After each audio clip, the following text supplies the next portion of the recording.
बिरला ही पति पत्नी ऐसे होते हैं जिनका आपस में झगड़ा ना होता हो, आपस में विवाद ना होता हो।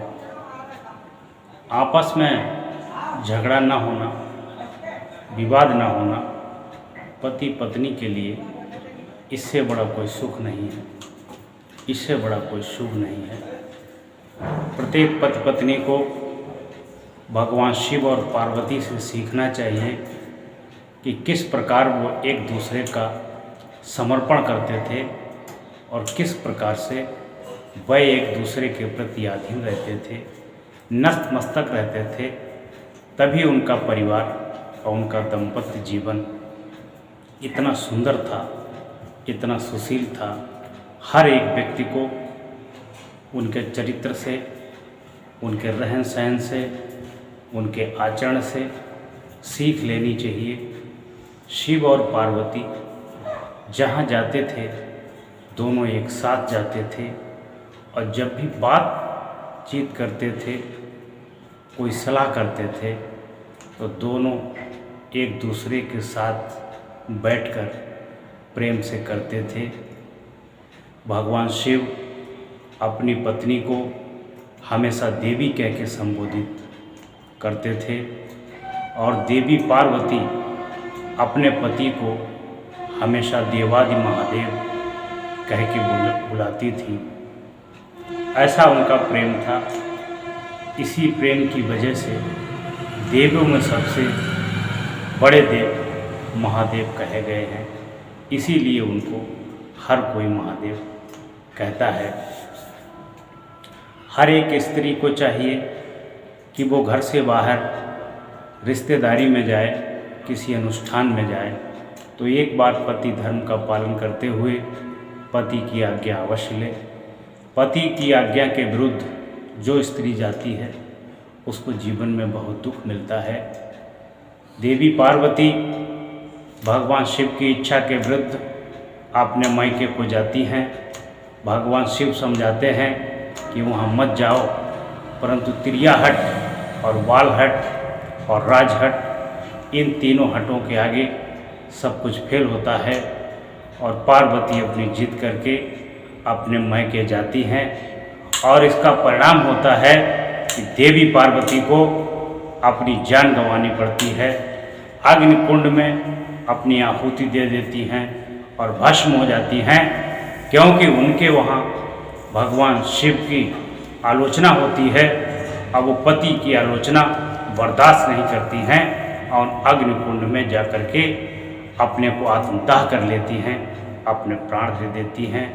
भगवान शिव को पता लगता है कि उनकी देवी सती ने हमारे प्रति कहे गए कट शब्दों की वजह से अपने प्राणों की आहुति दे दी है। भगवान शिव क्रोधित होते हैं और क्रोध में ही अपनी ससुराल जाते हैं, अपने ससुर का सर काट देते हैं। इसलिए कभी भी अपने पति की इच्छा विरुद्ध आप कहीं ना जाएं, उससे आपको नुकसान हो सकता है। और पति भी इस बात को ध्यान रखे कि अगर पत्नी किसी काम के लिए मना करती है, कहीं जाने के लिए मना करती है, तो पति का भी दायित्व बनता है कि वह पत्नी की बात माने और वहाँ ना जाए। यदि वो जाता भी है तो उसको नुकसान होगा। देखिए, रावण की पत्नी मनोदरी हमेशा रावण को समझाती थी, हमेशा मना करती थी कि गंदे आचरण मत करिए, गुस्सा मत करिए, अहंकार मत करिए और घमंड मत करिए। लेकिन रावण ने कभी भी उसकी बात नहीं मानी और उसका परिणाम इतना खराब हुआ कि पूरी सोने की लंका जलकर राख हो गई और पूरे राक्षस कुल का विनाश हो गया।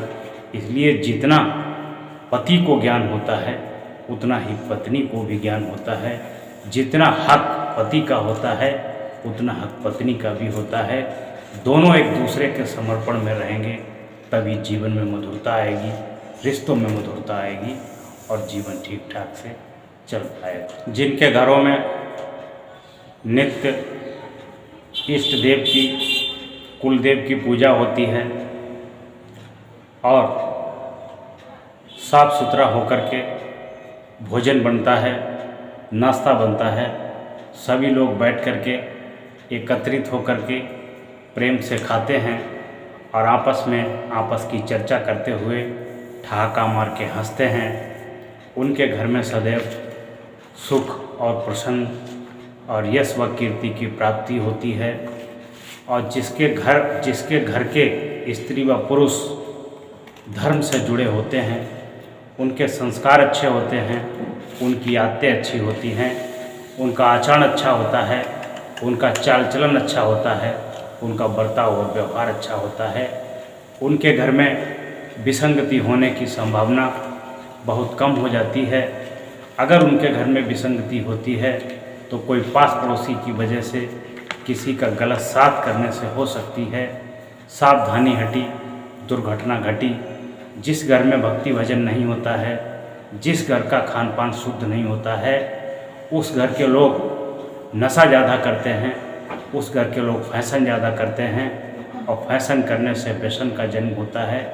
नशा करने से व्यसन का जन्म होता है। धन की हानि होती है, बना बनाया घर बिगड़ जाता है।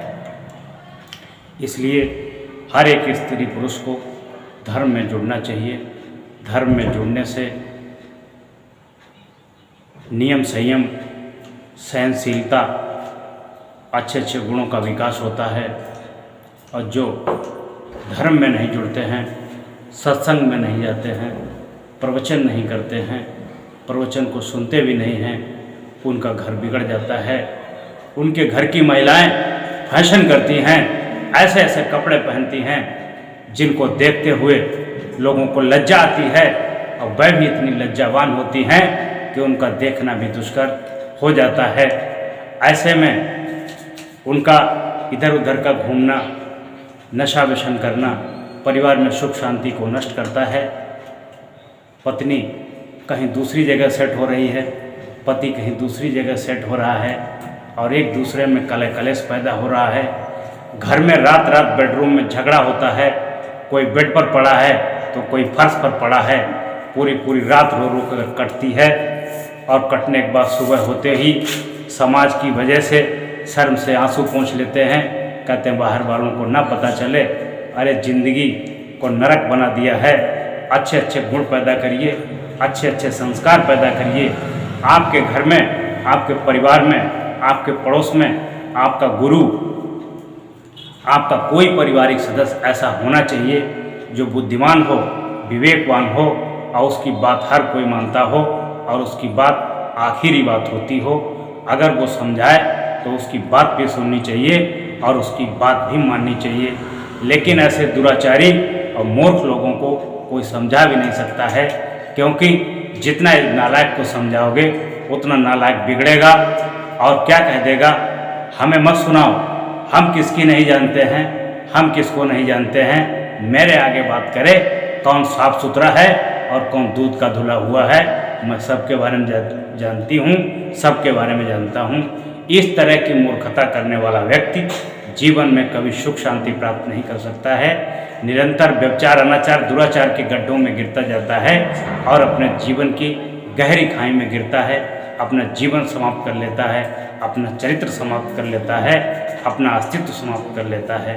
ऐसे आदमी को समाज में, घर में, परिवार में, रिश्तेदारी में कहीं भी सम्मान नहीं मिलता है।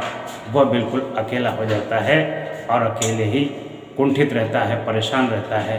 उसका जीवन में सारा